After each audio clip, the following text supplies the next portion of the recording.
Hi everybody, I'm Joe. And I'm Mary. And we're Book Buds. And today we are doing another book tag. Yes, there's so many. So many. This is called the Read Smart tag. And our friend Pat from Book Chat with Pat tagged us. Thanks, Pat. And it was created by two readers it may concern and Prose and Petticoats. So thanks for creating this tag. It's really like a nice, quick, easy one that we don't have to do a lot of prep work for, which we enjoy. So number one, Joe, what is your strategy to stay focused and engaged while reading? Oh my gosh, the pressure. To stay focused. Yeah, like I need a quiet environment. I need to read the book every day. Yeah. If 2 days go by, like this sounds terrible, but like I need a refresher. Yeah. Everything in life is just so like, busy and throwing things at me. Like I can't remember. And I hate that. So like to stay focused, Yes. I need to like be in the story every day, even if it's a few pages, because then I can just keep the memory going. Yeah. For me to stay focused, I feel like I have to pick a time where I'm pretty sure I have at least 30 minutes that's not going to be interrupted. So typically, like, I'll read at night before bed is like my wind down time. But if I'm waiting for a doctor's appointment or something that like I know is like a little slow or whatever, I'm like, okay, this looks like it could be like 20 to 30 minutes of time, maybe even more. And that's like my goal. Like I have to know it's clear, I don't like mom interrupting me. Yeah. While I'm reading. It's very distracting. Yeah. And often audiobooks, I got to rewind. Yeah. I'm just like, what have I just been listening to for 45 minutes? Yeah. No clue. Back. I know, I hate that. It's like wasted time. All right, number 2. How does your environment influence your focus, and what can you do to optimize it? Yeah, I mean, I can't really focus if it's too noisy. Sometimes I could deal with maybe like a TV in the background in the other room, because I often do that. Yeah. Outside and on the deck and the nice, nature environment.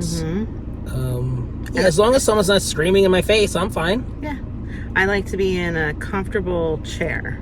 So I want my body to be comfortable so that I'm not like distracted by like needing to move around or whatever, feeling like stiff, I can't read anymore while laying down. Yeah, I'm old now. I can't lean on my elbows because then my arms will get all numb. Yeah, it doesn't work. Neck aches. I know. I want to like read while I'm laying down, but I can't. It doesn't work anymore. It has to be a good seated position. Yeah. We're so old. Oh God, it happened. Shit. I love it. And I can't even see these questions because like I need glasses, guys. So that's another thing to optimize my environment. If I'm reading like a paper book, not an electronic book, I gotta have glasses nearby. We old. Number 3, what methods do you use to retain and recall information from what you've read? So since I've started BookTube, I do write notes. Because so like we're going to talk about it in the video. I have something like somewhat intelligent to say. You know what I'm saying? To like remember what the hell I'm talking about. Right. So I do either write notes at a computer, at whatever, or like in my phone. And I do refer to them sometimes because if it's a very detailed, involved book, like I said, I'm probably going to forget some details. So I do write notes. While you're reading? Yes. If I write notes, I write them after the book's done, and it's just for BookTube purposes. So, and a lot of times I don't. I fail in that area. But while I'm reading to retain it, pretty much I try to stop at a chapter break. But really, whether it's a chapter break or not, I will go back one paragraph and skim the paragraph prior to the chapter that I'm picking up at, or the middle of the chapter that I stopped at. I'll just like page back and read the paragraph before to be like, who are my characters again? Where am I? What just happened? And as soon as I have that, it like lights right back up for me and I'm good to go. And I do the same thing with audiobook. I'll just go back to 15 seconds worth or whatever it is. Okay. And then pick up and I'm good. I'm not lost. So something that I just did that I just remembered, the book that I'm reading now, it's so funny. Like I closed the book after my reading session. It was only 28 pages, but there was like a lot of information. So I'm like, I actually like reviewed mentally. Oh. Okay, so she works in the hospital. She's divorced. She's in a divorce. She runs a divorce group. Her daughter got, stolen, she was kidnapped. So I was like, I actually went through all the things. I'm like, okay, like I feel like I store it in your memory. And like I'm recalling that. and that's going to help me. Okay. It's like the first time I ever did that. Like when kids do homework after being taught a lesson. Yeah. You just did that. Because why? Because we're old. What's the theme of the video? Yes. All right, number 4. How do you approach difficult or challenging material? Ugh, I put it down. Wait, difficult or challenging material like stressful content, do you think? Or like just cumbersome, wordy?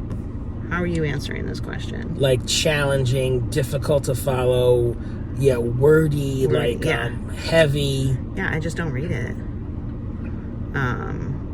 I prefer not to read books like that. Or I'll go to an audiobook of it so that I don't feel weighed down by my eyes having to do all the work. I'll just let the sound go past my ears to get to the good parts, That's how I'll handle a book like that.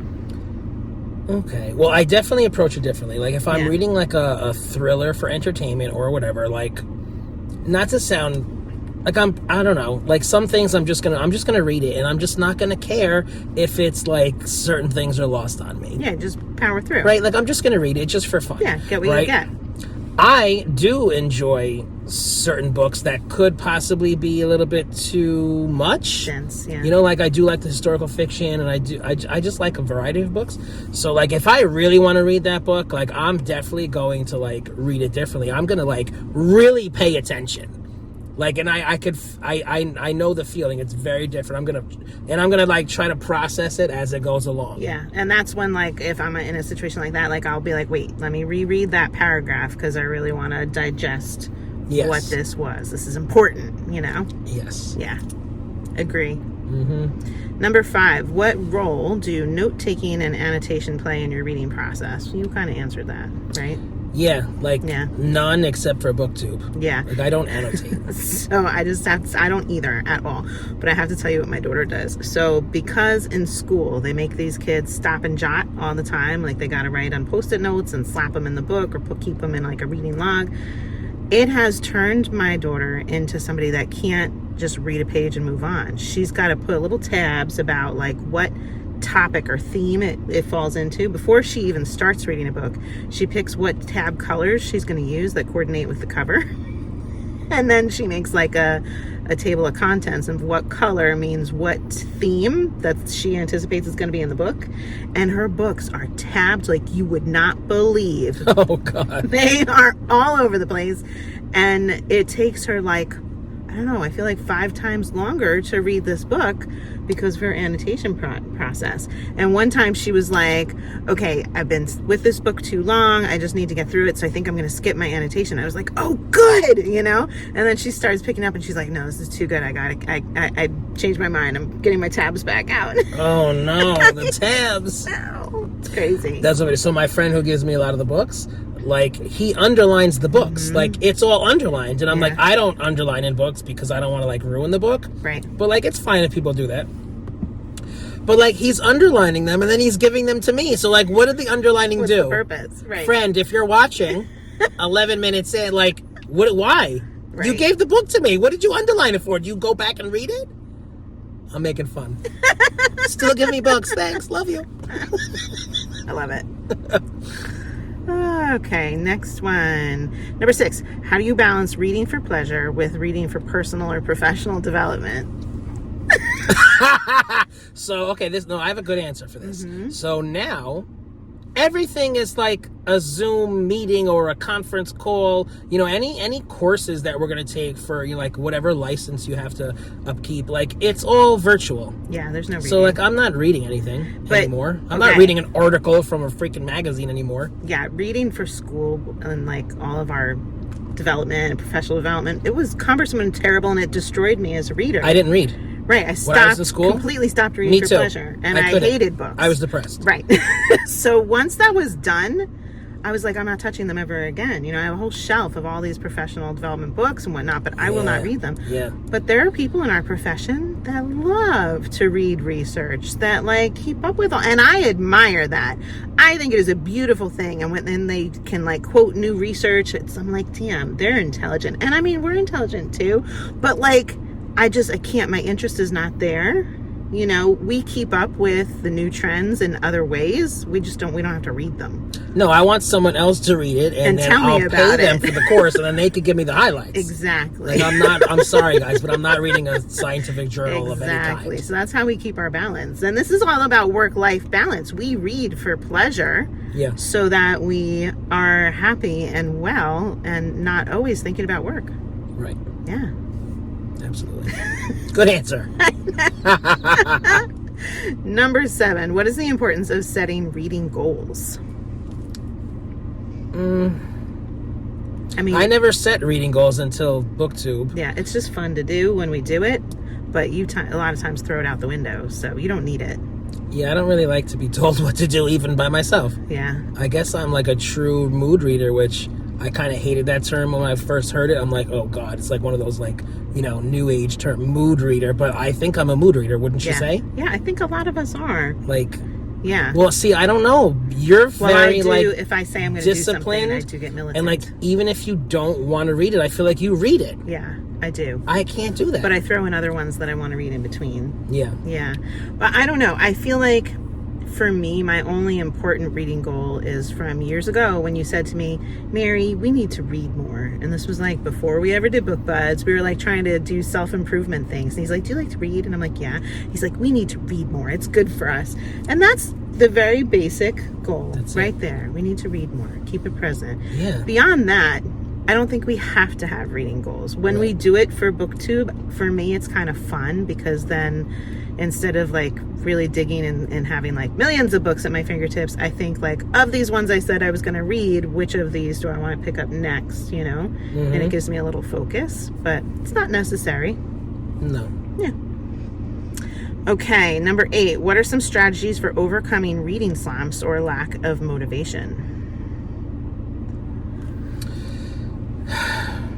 I just got to go back to my go-tos, like my roots. Like, what do I love? Mm-hmm. I love a good fairy tale. I love a good murder mystery, right? And yes, I'm always reading things that I love, but like, if I'm having an issue, like, I just need to go like simple. Yeah, it's probably because like the wrong book derailed you. Correct. Yeah. Like, I'll go back to like my Oz books in my library, and if it's like a little kiddie-ish and it's like a little juvenile, like, it's gonna just return me to myself and just get me going. And so I just go for it. Yeah, so I've had a couple of situations recently where I'm like, ugh, I'm so annoyed, and then I'm like, I think I just need a TJ Klune book now. See? Yes, exactly. And then it's like, yeah, I feel good. But then if we get into, I'm like, I've read 5 TJ Klune books in a row, I'm like, oh, he's getting like the same, and I'm like not enjoying it as much. Then, okay, Mary, stop ruining him. Take a break, yeah. And go to something else. So I feel like you have to either jump genre a little bit or just go back to something that is really truly a you book and not high maintenance, not something that you said you were going to read because everybody's reading it, Yeah, no. Yeah. Definitely not. All right, so now I think we did all the questions. It's time to tag someone. So I'm going to tag Aaron read a book. Okay, and I'm going to tag genre books. Awesome. So check out these tags, guys. Give it a shot. And anybody listening, if there were questions that you're like answering along or you disagreed with us on, let us know. And if you're enjoying Book Buds, give us a thumbs up. And share us with your friends. And subscribe to our channel, Book Buds! Another tag! Tag us! You're acting weird. You're weird. Is that good? I think it'll stay. We just can't have this air blowing like this. One of the funniest ones about, you're acting all weird was my friend back in the day. Who knows what the original statement meant, but it was, you're all wet on the inside. All right, how do we lower this?